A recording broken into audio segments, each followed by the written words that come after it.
السلام عليكم. موعد مباراة اتحاد العاصمة ضد أولمبيك أسفي في الكونفدرالية الإفريقية والقنوات الناقلة. في المباراة المرتقبة ضمن منافسات الكونفدرالية الإفريقية، يلتقي اتحاد العاصمة مع فريق أولمبيك أسفي على ملعب 5 جويي 1962.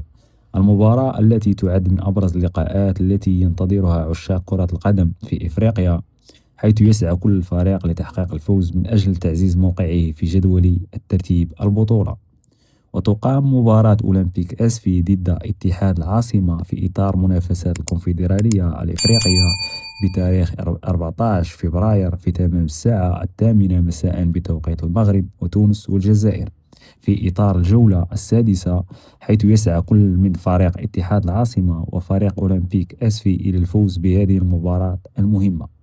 وتنقل أحداث المباراة على قناة بي إن سبور اتش دي 2، وعلى قناة تي إن تي الأرضية المغربية، وعلى قناة الجزائرية الأرضية.